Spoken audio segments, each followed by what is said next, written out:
الحمد لله نحمده ونستعينه ونستغفره ونؤمن به ونتوكل عليه ونعوذ بالله من شرور أنفسنا ومن سيئات أعمالنا من يهده الله فلا مضل له ومن يضلل فلا هادي له ونشهد أن لا إله إلا الله وحده لا شريك له ونشهد أن سيدنا ومولانا محمدا عبده ورسوله صلى الله تعالى عليه وعلى آله وأصحابه أجمعين أما بعد فقد قال الله تعالى في القرآن المجيد ولذكر الله أكبر وقال رسول الله صلى الله عليه وسلم لا تقوم الساعة حتى يقال في الأرض الله الله أو كما قال عليه الصلاة والسلام صدق الله العظيم وصدق رسوله النبي الكريم ونحن على ذلك لمن الشاهدين والشاكرين والحمد لله رب العالمين. Alhamdulillah, toutes les louanges appartiennent à Allah subhanahu wa ta'ala, celui qui de par sa grâce nous a accordé différentes occasions, différentes opportunités. Dans quelques jours, Inch'Allah, il y aura cette grande nuit de 15e Sha'ban, et après il y aura le mois de Ramadan, Inch'Allah, et après le mois de Ramadan, il y a la période de Hajj, et de façon journalière, il y a les 5 prières, les 5 salats. Dans la semaine, il y a le jour de Jumu'ah. Et bien tout cela, mes frères, ce sont des occasions qu'Allah subhanahu wa ta'ala nous accorde afin qu'on puisse tisser le lien et renforcer, raffermir ce lien avec notre Créateur, Allah Azza wa Jal. Et c'est ce qu'on appelle le dhikrullah. Lorsque il y a ce souvenir d'Allah subhanahu wa ta'ala en permanence dans la vie d'un croyant. Et justement, nous allons rappeler aujourd'hui quelques notions du dhikrullah, du souvenir d'Allah. Dans la préambule, tout à l'heure, vous avez entendu wa la dhikrullahi akbar. C'est un verset du Coran où Allah subhanahu wa ta'ala dit le rappel d'Allah est certes ce qu'il y a de plus grand. La grandeur et le statut du dhikr, eh bien les ulama ikram nous expliquent en ce sens.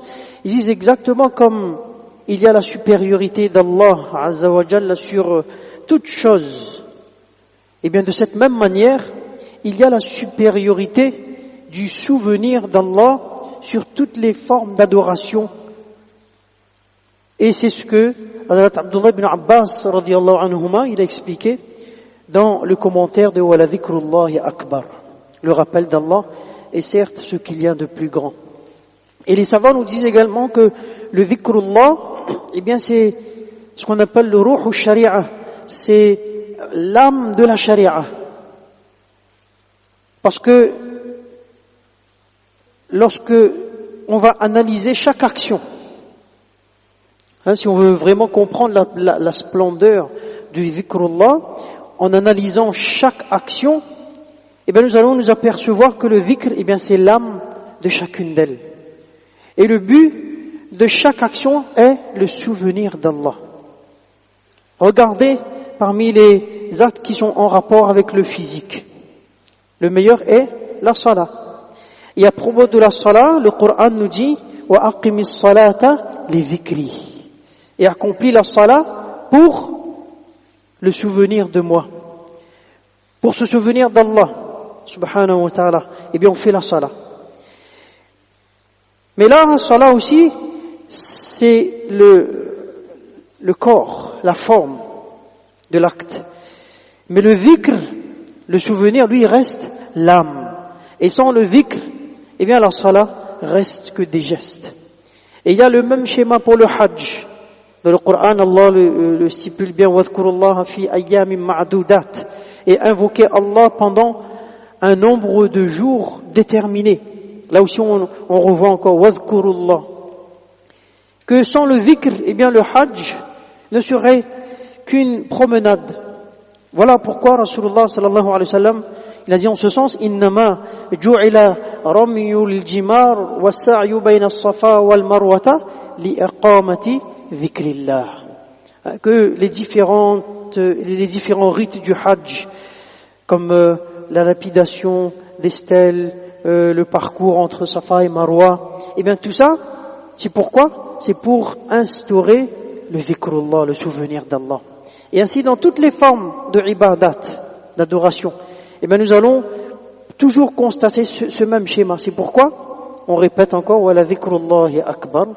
Eh bien le rappel d'Allah est certes ce qu'il y a de plus grand.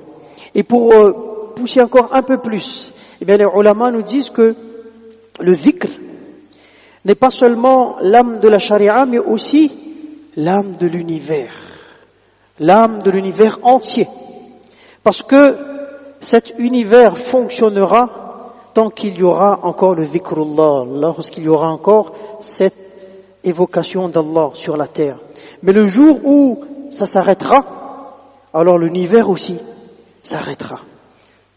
Et la preuve on est dans ce hadith, la taqumu as-sa'a hatta yuqalu fil ard Allah, Allah, que le jour du qiyamah, le jour de la fin de ce monde n'arrivera pas tant que il y aura sur cette terre quelqu'un qui va évoquer le nom d'Allah, qui va dire Allah, Allah. Et le jour où ça va s'arrêter, eh bien, nous savons que ce sera la fin du monde.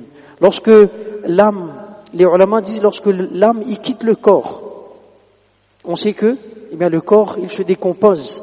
Eh bien, de cette même manière, lorsque l'âme de cette terre, c'est-à-dire le dhikrullah, le souvenir d'Allah sera enlevé, eh bien, la terre sera réduite en miettes.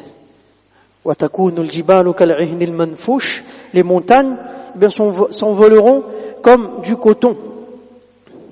Wala dhikrullahi akbar, toujours le même rappel. C'est le rappel d'Allah et certes ce qu'il y a de plus grand. Et c'est ce même puissant dhikrullah qui ravive le cœur de l'homme, tout comme la pluie ravive la nature. I'lamu anna Allah yuhyi al-arda ba'da mawtiha. Sachez qu'Allah, il redonne la vie à la terre une fois morte.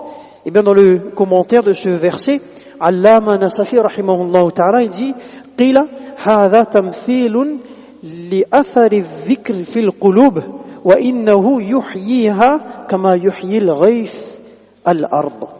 Il dit c'est une parabole qu'Allah ta'ala fait dans ce verset pour montrer l'effet du dhikr dans les cœurs et que exactement comme l'eau qui ravive la terre, eh bien ce dhikr il va raviver le cœur. Il y a également un hadith qui illustre ceci. Mathalul ladhi yadhkur rabbah wal ladhi la yadhkur mathalul hayy wal mayyit. Dans ce sens, Rasulullah sallallahu alayhi wa sallam a dit que l'exemple de celui qui se souvient d'Allah, de son Rabb, c'est-à-dire son Seigneur, son Créateur, et celui qui ne se souvient pas de son Créateur, eh bien c'est l'exemple du vivant et du mort. Voilà pourquoi ce cœur doit être revivifié constamment, mes frères, par le dhikrullah, c'est-à-dire le souvenir d'Allah, parce que un cœur qui est dépourvu du dhikr d'Allah, en apparence, il y aura de la joie peut-être, mais en réalité, il y aura de l'anxiété, il y aura de la tristesse et de l'angoisse. Allah subhanahu wa ta'ala nous a mis en garde contre cela. وَلَا تَكُونُوا كَالَّذِينَ نَسُوا اللَّهَ فَأَنْسَاهُمْ أَنفُسَهُمْ. Et ne soyez pas comme ceux qui ont oublié Allah, Allah leur a fait, ou alors oublié leur propre personne. Dans le cas contraire, le cœur qui bénéficie du dhikrullah, qui est en constance avec, il y a ce lien avec Allah subhanahu wa ta'ala, eh bien ce sera un cœur vivant, ce sera un cœur apaisé, tranquille, satisfait. Ala bi dhikrillahi tatma'innul qulub.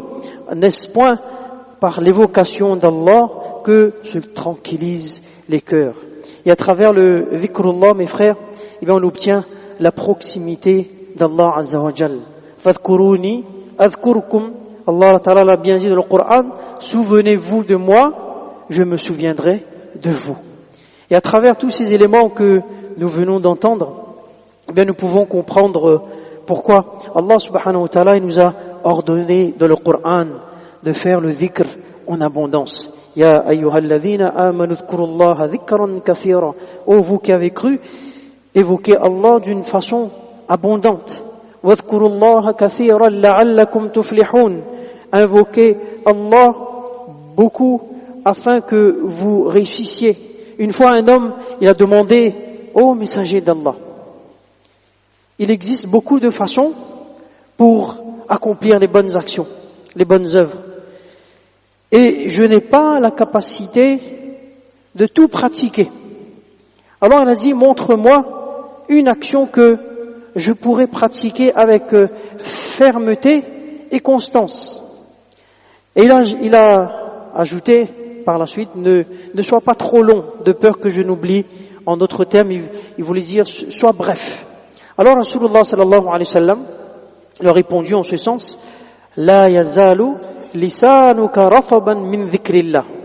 Fais en sorte que ta langue soit trempée dans le dhikrullah, dans le souvenir d'Allah. Et par le biais, les ulama nous expliquent que par le biais du dhikrullah, eh bien, Allah subhanahu wa ta'ala, il exauce les du'as, les invocations. Nous avons déjà entendu cette histoire même, ici même, de Imam Ahmad ibn Hanbal, rahimahullah ta'ala, qui, une fois, avait fait un voyage. Et il est arrivé qu'il a fait la prière dans une mosquée, et il a voulu rester pour y passer la nuit.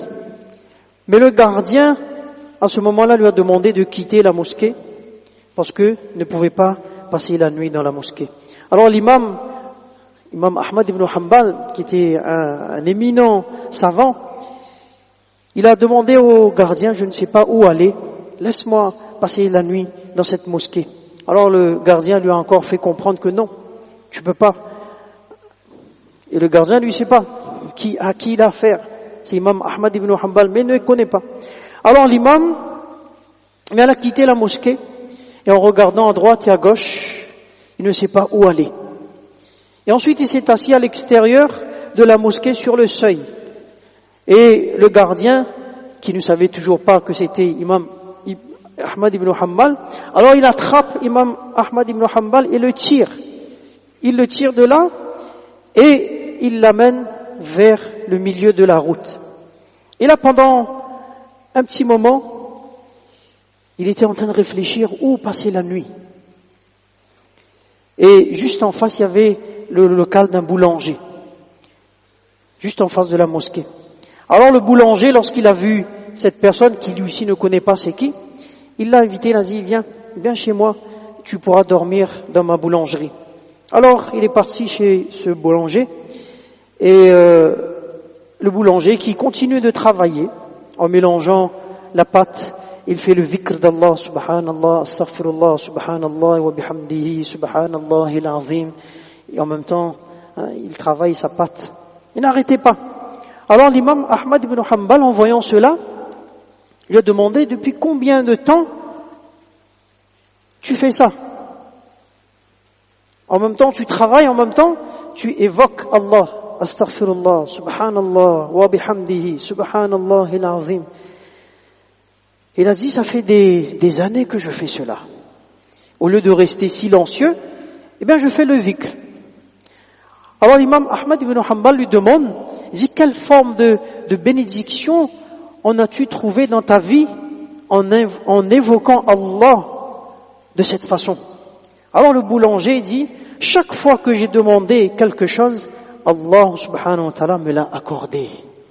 À chaque fois que j'ai demandé quelque chose, Allah subhanahu wa ta'ala me l'a accordé. Et Imam Ahmad me dit: à chaque fois? Il dit: oui, sauf une chose que j'attends encore. J'attends encore une chose que j'ai demandé mais je n'ai pas encore reçue jusqu'aujourd'hui. Alors, il demande: c'est quoi cette chose? Il a dit: j'ai demandé à Allah de m'accorder la chance de voir Imam Ahmad ibn Hanbal, rahimahullah ta'ala. Alors, l'imam lui dit: eh bien, Allah vient de t'exaucer. Je suis Ahmad ibn Hanbal et on m'a traîné jusqu'à ta boulangerie. Vous voyez d'où c'était parti là? On m'a traîné jusqu'à toi afin que ton dua, ton évocation soit exaucée. Donc ça, mes frères, c'est la force de ce dhikrullah. Wa la dhikrullahi akbar. Le dhikr d'Allah est certes ce qui est de plus grand.